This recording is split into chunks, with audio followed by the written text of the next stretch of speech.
علی صاحب کے اس نئے مکان میں ماشاءاللہ آمد ہوئی، پہلی مرتبہ آنا ہوا۔ اللہ تعالیٰ ان کے لیے یہ مکان بھی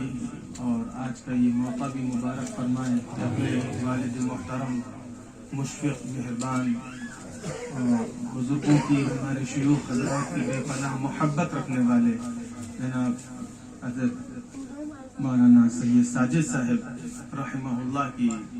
فاتحہ کا موقع ہے۔ ان کے لیے ایصال ثواب میں کچھ پڑھا جائے اور ایصال ثواب کیا جائے، اس کے لیے جمع ہوئے ہیں۔ اللہ تعالیٰ یہاں جو کچھ مبارک کلام مقدس سے پڑھا جائے اور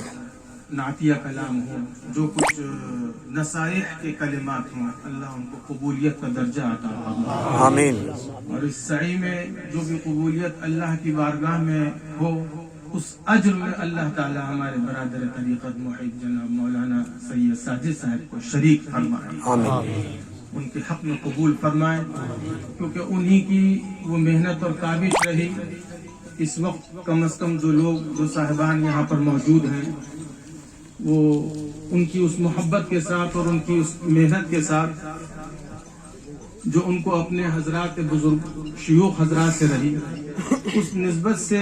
جو بھی انہوں نے تقاریر فرمائی، جو بھی بیانات کیے، جو بھی محافل منعقد کری، لوگوں کے قلوب کو جو بھی تاثیر ملی، ایک جذبہ اللہ کی طرف، اللہ کے حبیب محمد رسول اللہ صلی اللہ علیہ وسلم کی طرف ملا، تو وہ نیک عمل جب اخلاص کے ساتھ رہے ہوں گے تو وہ ہر عمل کی طفیل جو بھی بندگان خدا نصیحت پا رہے ہوں گے، جو بھی وہ محبت کا جذبہ حاصل کر رہے ہوں گے، ہر اس کیفیت میں ان کو اس اجر میں وہ شریک رہیں گے۔ اور ہر وہ بیان کرنے والے شخص، وہ مقرر ہوں یا قرآن پڑھنے والے یا نعتیہ کلام پڑھنے والے، اگر اخلاص سے پڑھ رہے ہیں، اللہ کی رضا کے لیے پڑھ رہے ہیں، اگرچہ دوسروں کو سننے میں لطف آ رہا ہے، لیکن خود اپنا پڑھا ہوا ان کے لیے باعث اجر ہوتا ہے اللہ کے نزدیک۔ اس وقت تقریر میں نہیں، ایک بات، کیونکہ ہمارے مولانا جاوید صاحب بہت ایک تعلق اور محبت رکھتے ہیں، اور ان کے ہاں ہفتے میں غالباً جمعرات میں پیر میں مجلس رہتی ہے کچھ ذکر کی، اس کا ہم کو انہوں نے بتایا، اور لوگ جو شریف رہے ان کے ہاں سے بھی خبر ملی۔ اس وقت اسی بات کی طرف اشارہ کرنا ہے کہ دیکھیے یہ تو سالانہ مجلس ہے، فاتحہ کے لیے جمع ہو گئے، کچھ پڑھا کرا دعا ہو گئے، لیکن وہ سادگی کے ساتھ اور خلوص کے ساتھ بنا بلائے جو مولانا جاوید صاحب سے تعلق رکھتے ہیں، وہ لوگ ان کے اس ذکر کی مجلس میں شریک ہوں اور خالصتاً للہ اس وقت جو بھی ذکر ہے، ختم شریف ہے، جو بھی مبارک کلام ہے، سادگی کے ساتھ پڑھیں۔ اس وقت ہم لوگوں کو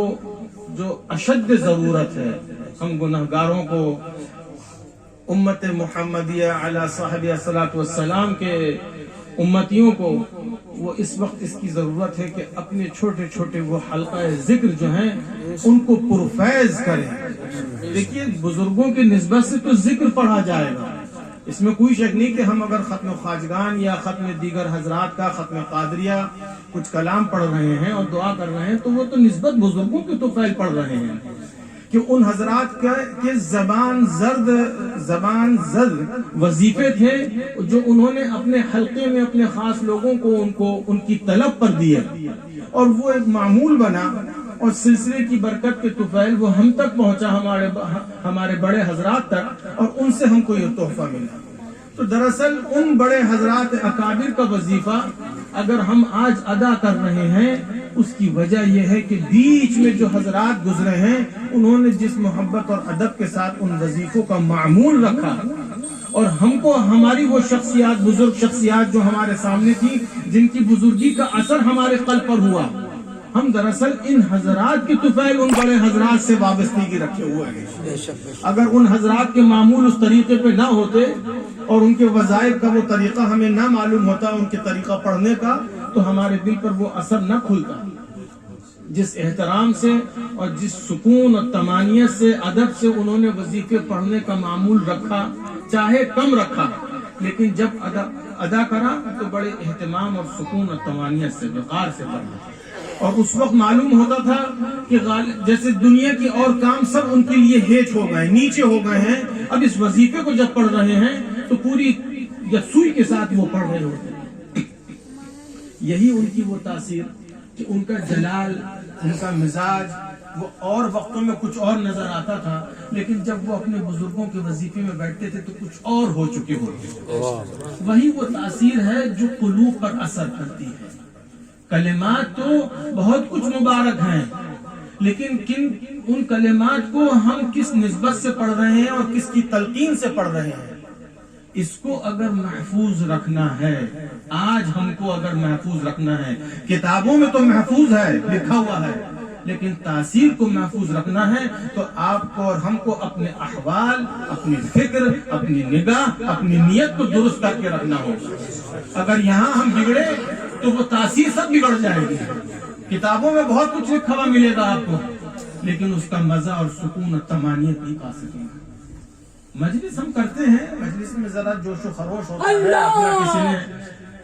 نعت شریف میں جوش دکھایا، کسی نے کچھ پڑھنے میں، کسی نے کچھ بیان میں، لیکن جب وظیفہ پڑھا جائے گا بزرگوں کا، وہاں کوئی اس قسم کی جوش ہمیں کسی کو بتانا نہیں ہے، کسی کو دکھانا نہیں ہے، بلکہ جو شریک ہو رہے ہیں ان کو سب کو اپنے اپنے احوال پر دھیان رکھنا ہے. اگر ہماری وہ حلقہ ذکر کی مجلسیں اگر پرفیض ہو رہی اور منور ہوئی اس کی تاثیرات سے، تو انشاءاللہ ہمارے لیے بڑی کامیابی اور بہت اللہ کی رحمت کی امید آج بھی قائم ہے. ورنہ کوئی ڈھکا چھپا نہیں ہے. اس وقت ہر طرف سے ایک مار پڑ رہی ہے، حالات منتشر ہو رہے ہیں، لوگ بکھر رہے ہیں، علاقے برباد ہو رہے ہیں. تو اللہ ہی بہتر جانے آج ہم کو یہ سکون سے بیٹھنا نصیب ہو رہا ہے، آگے کیا حالات دیکھنے کو ملے. تو اللہ اپنی حفاظت میں، امان میں رکھے. اس میں یہ جو ہمیں بزرگوں کے وظیفے ملے ہیں اور اگر اس کو پڑھنے کا شوق بنا ہے اور کچھ معمول بنا ہے، کیونکہ ہم کو یہ پتا ہے کہ آپ کے یہاں یہ معمول چل رہا ہے ہمارے مولانا جاوید صاحب. تو میری ایک بہت ہی سادہ انداز میں یہ نصیحت اور التجا ہے کہ اپنے ان ذکر حلقوں کو پرسکون اور طمانینت سے اور یکسوئی کے ساتھ ادا کریں. اس کو ایک جوشیلی مجلس ہوتی ہے وہ رنگ نہ دے کر قلب پر فیض کا انتظار رکھا کریں. ماشاءاللہ. کب اور کس وقت اللہ کی بارگاہ سے ان مبارک کلمات کی پڑھنے کی تاثیر کا فیض اور سکینہ کا نزول ہو جائے یہ ہم ہر وقت نہیں کہہ سکتے ہیں، لیکن بزرگوں کی زبانی ہم کو یہ ملا ہے، تجربہ ملا ہے کہ ان موقعوں پر اللہ کی طرف سے رحمت برستی ہے، اترتی ہے. ذکر الصالحین کفارۃ للذنوب. ماشاءاللہ. گناہوں کے لیے کفارہ ہو جاتا ہے نیکوں کا ذکر. تو الحمدللہ جب ہم وہ وظیفہ پڑھیں گے اس میں ختم فلاں بزرگوں کا، ختم فلاں شیخ کا نسبت سے پڑھیں گے اور طمانینت سے پڑھیں گے، پھر شجرہ شریفہ ہوگا، بزرگوں کا تذکرہ ہوگا، ان کے مناقب کے جملے آدھے آدھے مصرے میں، ایک ایک مصرے میں جملے ان کے مناقب ہوں گے، اور پھر اس کے ساتھ ہماری دعا اللہ کی بارگاہ میں ہوگی. تو انشاءاللہ اللہ تعالیٰ اپنے حبیب کے صدقے میں عطا فرمائے گا اپنے رحم و کرم کا اور برکت کا معاملہ. اس کی مثال ایسی ہے جیسے قورمہ بریانی عمدہ کھانا ہے، دعوت میں کھلایا جاتا ہے مرکن کھانے، لیکن ہر وقت نہیں ہے. قورمے ہم روز روز نہیں کھا سکتے ہیں. روز کھانے جو ہے وہ سادہ سبزی بھی ہے، ہلکی مرچ مسالے کا شوربہ بھی ہے، وہ ایک آدھ بوٹی لے لی، ایک آدھ شوربہ لے لیا، روٹی چپاتی ہوئی. تو وہ سادے کھانے اگر ہم بیماری میں مبتلا ہوئے تو بالکل سادے کھانے ہوں گے ہم کو، جس کی وجہ سے ہماری جان تقویت بنے گی. اور اگر اس بیماری اور کمزوری، بخار اور جگر کی اور گردوں کی تکلیف کے دنوں میں نعوذ باللہ یا قلب کا عارضہ کسی کو زور پکڑا ہوا ہے، اس وقت اس کو اگر قورمہ بریانی کھلا دو گے تو سوائے اس کے کہ اس کا بیڑا غرق کریں گے. سادے کھانے کھائیں گے. تو ہمارے لیے وہ جو مجلس ذکر کی ہیں وہ دراصل ہماری ایمان کی کچھ جان دینے والی، ہم کو کھڑا کرنے والی، ایمان کے ساتھ مضبوط کرنے والی وہ چیزیں، ان پہ ضرور دھیان رہے آپ سب. اور جہاں کہیں بھی ہوتا ہے اگر ہمارا جانا ہوتا ہے، اب کوشش یہی ہوتی ہے کہ حلقہ ذکر جو بکھرے بکھرے ہو گئے تھے، جہاں کہیں شوق بن رہا ہے، بس وہاں قائم کرو اللہ کے حکم سے، اللہ اس میں برکت عطا فرمائے۔ آمین۔ وآخر دعوانا الحمدللہ رب العالمین۔